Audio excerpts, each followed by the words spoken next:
শিশু মনে ঈমানের পরিচর্যা নবম দিন। পিতামাতার নিবিড় সাহচর্যের মাধ্যমে শিশু স্বাধীন সিদ্ধান্ত গ্রহণ করতে শেখে। তাদের তত্ত্বাবধানে থাকার মাধ্যমে সে পরনির্ভরতা ও স্বাধীনতার মধ্যে উপযুক্ত ভারসাম্য নির্ণয়ে উৎসাহিত হয়। শিশু নিজেকে নিরাপদ মনে করে কারণ তার পিতামাতা তাকে সাহায্য করার জন্য তার নিকটেই রয়েছেন। ফলে সে নিরাপদে আশপাশের পরিবেশে কোথায় কী আছে সবকিছু ঘুরে দেখে ব্যবহার করতে শেখে। উদাহরণস্বরূপ, বিভিন্ন সমীক্ষায় উঠে এসেছে হামাগুড়ি দেওয়া শিশুদের মধ্যে যারা বাবা মায়ের নিরাপদ সাহচর্যে থাকে তারা নতুন পরিবেশ ও খেলাধুলার সাথে সহজেই মানিয়ে নিতে পারে ও স্বাধীনভাবে খেলাধুলা করে। যখন শিশু বড় হতে থাকে তখন শৈশবের বন্ধন ও সাহচর্য শিশু এবং পিতামাতার পারস্পরিক সম্পর্ক বিকাশে ইতিবাচক প্রভাব ফেলে। শৈশবের সূচনা ও মধ্যম পর্যায়ে এর নানা রকম উপকারিতা দেখা যায়।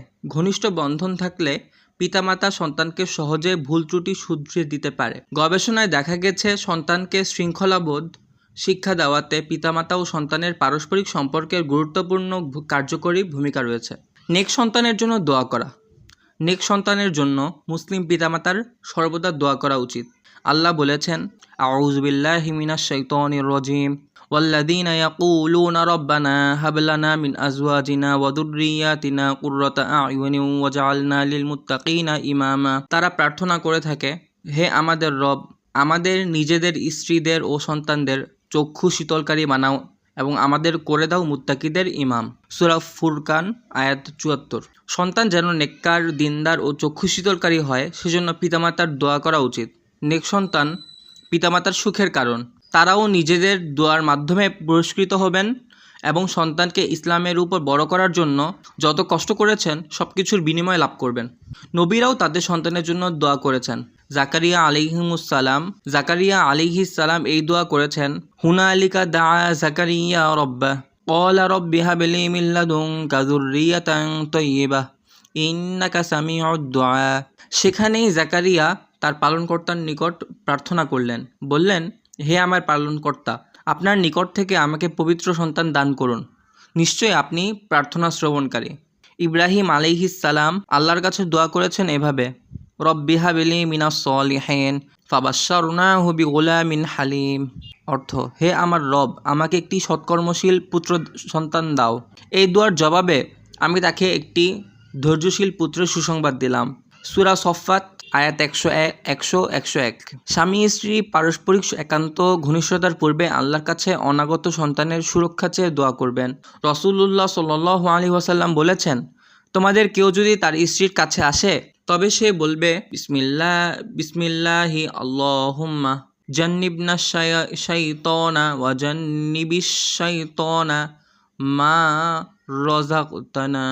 আল্লাহর নামে, হে আল্লাহ, আমাদের কাছ থেকে শয়তানকে সরিয়ে দাও, আমাদেরকে যা দেবে তা থেকে শয়তানকে দূর করে দাও।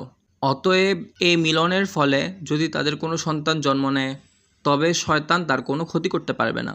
এই দোয়া থেকে বোঝা যাচ্ছে যে সন্তান প্রতিপালন শুরু হয় গর্ভধারণেরও আগ থেকে, যখন স্বামী স্ত্রী পরস্পরের একান্ত সময়ে নিজেদের সুরক্ষার জন্য এবং শয়তানের ধোঁকা থেকে অনাগত সন্তানের সুরক্ষা চেয়ে আল্লাহর কাছে যখন দোয়া করেন তখন থেকেই সন্তান প্রতিপালনের কার্যক্রম শুরু হয়। এরপর সন্তান ভূমিষ্ঠ হলে সারা জীবন ধরে সন্তানের জন্য দোয়া চলতে থাকে। কখনো এমন কিছু কঠিন পরিস্থিতি আসে যখন পিতামাতা বুঝতে পারেন শুধুমাত্র দোয়া এবং আল্লাহর ইচ্ছার মাধ্যমেই সেখান থেকে মুক্তি লাভ করা সম্ভব। আলহামদুলিল্লাহ, সমস্ত প্রশংসা আল্লাহর জন্য। মুসলিম হিসেবে সর্বাবস্থাতেই আমাদের জন্য আশা ও ভরসার এই দরজা উন্মুক্ত থাকে। অধ্যায় ৪, ইলম ও শিক্ষালাভ। নিচের স্তরের লোকদের অবস্থা দেখো, উপরের স্তরের লোকদেরকে দেখো না, কেননা আল্লাহর নিয়ামতকে তুচ্ছ না ভাবার এটাই উত্তম পন্থা। ইলমের গুরুত্ব। রাসূলুল্লাহ সাল্লাল্লাহু আলাইহি ওয়াসাল্লাম বলেছেন, প্রত্যেক মুসলিমের জন্য ইলম অর্জন করা ফরজ। যখন আমরা জন্মগ্রহণ করি তখন থেকেই এই দায়িত্বের সূচনা এবং এটা আমৃত্য কার্যকর থাকে। রাসূলুল্লাহ সাল্লাল্লাহু আলাইহি ওয়াসাল্লাম আরও বলেছেন, যে ব্যক্তি ইলম অন্বেষণের পথে চলে আল্লাহ তার জন্য জান্নাতের পথকে সুগম করে দেন। অন্যান্য সৃষ্টির বিপরীতে মানুষের অনন্য বৈশিষ্ট্য হলো তাদেরকে নতুন নতুন বিষয় জানা ও বোঝার যোগ্যতা দেওয়া হয়েছে। এর সাথে স্বাধীন সিদ্ধান্ত নেওয়ার ক্ষমতার ঘনিষ্ঠ সম্পর্ক রয়েছে। যদি মানুষকে নতুন বিষয় শেখা ও জ্ঞান অর্জনের ক্ষমতা ছাড়াই সিদ্ধান্ত গ্রহণের ক্ষমতা দেওয়া হতো, তবে একটি বিপর্যয় তৈরি হয়ে যেত। ইলম এবং ইলম অন্বেষণের মাধ্যমে আমরা জীবনের সত্য ও সরল পথ খুঁজে পাই। জরুরি ইলম বাদ দিয়ে এই দুনিয়ার জীবনে সফলতা লাভ করা যায় না। এই গুরুত্বপূর্ণ বিষয়টি কোরআনের বিভিন্ন আয়াত ও হাদিসে বারবার উল্লেখ করা হয়েছে। আল্লাহ বলেছেন, ইন্নামা ইয়াখশাল্লাহা মিন ইবাদিহিল উলামা। আল্লাহর বান্দাদের মধ্যে জ্ঞানীরাই কেবল তাকে ভয় করে। সূরা ফাতির আয়াত নম্বর 28। ওয়াতিলকাল আমসালু নাদরিবুহা লিন্নাস ওয়ামা ইয়াকিলুহা ইল্লাল আলিমুন। এ সকল উদাহরণ আমি মানুষের জন্য দেই, কিন্তু জ্ঞানীরাই তা বোঝে। সূরা আনকাবুত আয়াত 43। কুল হাল ইয়াস্তাউিল্লাযীনা ইয়ালামুনা ওয়াল্লাযীনা লা ইয়ালামুন ইন্নামা ইয়াতাযাক্কারু উলুল আলবাব। বলুন, যারা জানে এবং যারা জানে না তারা কি সমান হতে পারে? বোধশক্তি সম্পন্ন লোকেরাই কেবল উপদেশ গ্রহণ করে। সূরা জুমার আয়াত 9।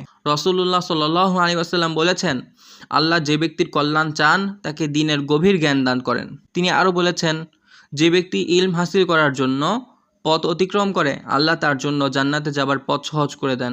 আর ফেরেশতারা তালিবে ইলমদের জন্য নিজেদের ডানা বিছিয়ে দেয়। আসমান ও পৃথিবীর মধ্যে যা কিছু আছে, এমনকি পানিতে মাছও আলিমের মাগফিরাতের জন্য দোয়া করে। আবেদ তথা ইবাদতকারীর ওপর আলেমের শ্রেষ্ঠত্ব হচ্ছে সমগ্র তারকা মণ্ডলীর ওপর চাঁদের শ্রেষ্ঠত্বের মতো। অবশ্যই আলেমগণ হলেন নবীদের উত্তরাধিকারী, আর নবীগণ তাদের পরিত্যক্ত সম্পত্তি হিসেবে দিরহাম ও দিনার রেখে যান না, তবে তাদের পরিত্যক্ত সম্পত্তি হিসেবে ইলম রেখে যান। কাজে যে ব্যক্তি তা আহরণ করেছে সে পুরো অংশই লাভ করেছে। আরও গুরুত্বের সাথে অন্যত্র বলেছেন, দুজন ব্যক্তি ছাড়া আর কারো প্রতি ঈর্ষা পোষণ করা যায় না। এক ব্যক্তি যাকে আল্লাহ ধন সম্পদ দান করেছেন এবং তা আল্লাহ রাস্তায় খরচ করার যোগ্যতা ও ক্ষমতা দান করেছেন।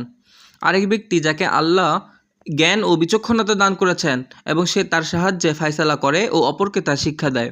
নিজে ইলম অর্জন করা এবং অপরকে শিক্ষা দেওয়ার গুরুত্ব সম্পর্কে কুরআন ও হাদিসে সুস্পষ্টভাবে আলোচনা করা হয়েছে। ইসলাম হলো জ্ঞানের ধর্ম।